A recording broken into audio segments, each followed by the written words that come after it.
Të nderuar kryetar, zoti Ahmeti, zoti Hamiti, zoti Iljazi, zoti Lame. Të nderuar kandidatët e ekipit fitues të qarkut Vlorës, në veçanti zoti Leskaj dhe dy kandidatët e mitë Sarandës, zonja Qyrku dhe zoti Muço.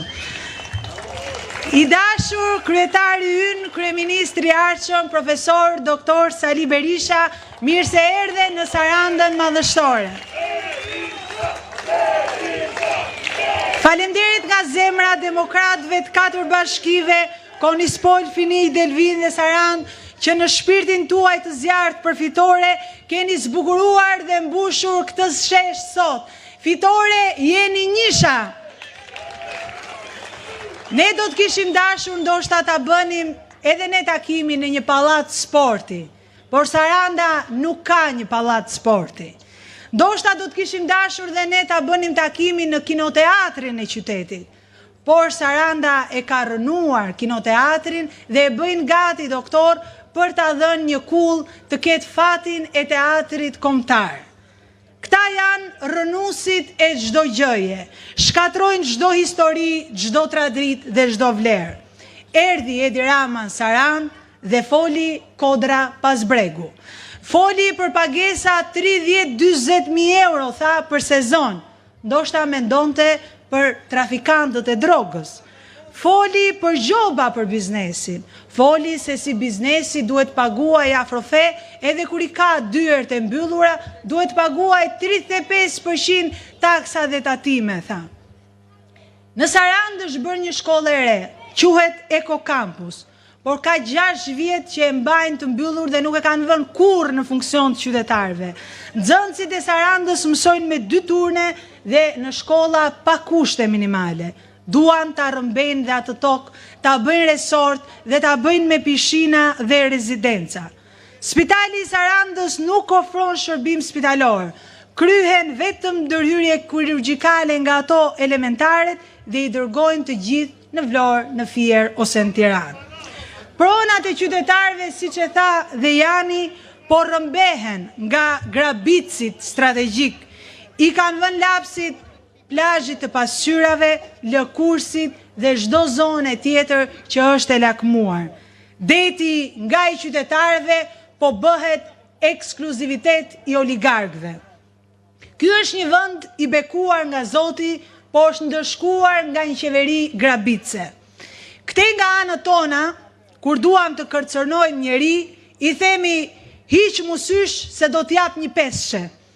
Ndaj dhe i ra numri 5, sepse ata janë kërcënim për shqiptarët, janë dhunus për shqiptarët, janë shpopullus të Shqipërisë dhe do ta marrin përgjigjen e merituar në 11 maj nga njishat, nga ju. Bashkë kemi nisur një fushat model me programin më të mirë dhe më të detajuar që ka pasur ndonjëherë vendi për ndryshim. Ne jemi njerëz lidhur me traditën, jemi njerëz atletar, jemi njerëz me dinjitet, jemi njerëz që e duam dhe do të punojmë për një Shqipëri madhështore.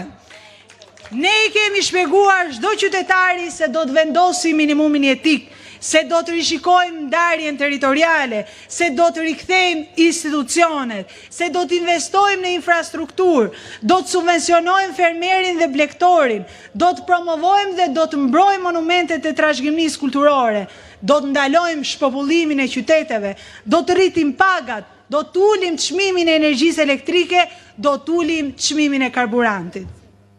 Të gjithë e din që këto do të realizohen. E din sepse kanë një garanci. Quhet profesor doktor Sali Berisha. Është lideri që mban fjalën, që realizon çdo premtim. Po e din edhe sepse ka rekorde. E din sepse Sali Berisha gjatë 8 viteve arriti që mjekëve dhe infermierëve të dyfishonte rrogat.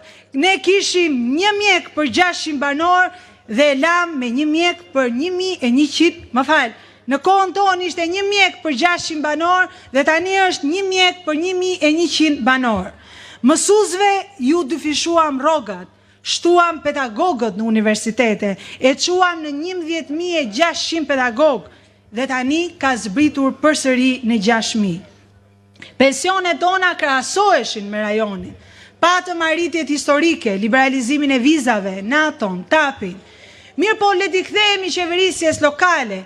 Gjatë qeverisë Berisha u ndërtua rruga Sarand-Butrin, Palas Sarand, Sarand pika kufitare Qafbot, u ndërtuan të gjitha rrugët që lidhin plazhet me rrugët nacionale që nga Palasa deri në Ksamil. U ndërtua kalata e anijeve turistike e Kroqer, u ndërtua impianti i ujrave të zeza në fshatin Çuk për qytetin e Sarandës dhe Ksamilit, ujësiellsi i ri i Ksamilit, rrugët e Konispolit, vizioni Sali Berishës për plantacionet e mandarinave dhe agrumeve. Ja pra, treguam se kemi arritje. Ndaj të gjithë e dinë që programi Partisë Demokratike do t'jetë një sukses i plot, sepse garancia e Sali Berishës dhe ekipit model me qytetar dhe me plot dinjitet është ajo që na duhet. Një pensionist i nderuar i Sarandës më tha: linda në diktaturë moj vajzë, por nuk dua të vdes në diktaturë. Ndaj, ne kemi për detyrë që mos ta lejojmë narkodiktaturën. Ju garantoj se në 11 maj ne jemi mazhoranca. Në 11 maj njëshat do ta bëjnë Shqipërinë të jetojnë me dinjitet. Në 11 maj do të votojmë për një Shqipëri madhështore, për një lider të ndershëm, për një identitet të mbrojtur, për një fitore historike, për fitoren e Partisë Demokratike, për fitoren e Shqipërisë dhe shqiptarëve. Roft Partia Demokratike, roft Shqipëria, roft Shiu, fitore e njishave.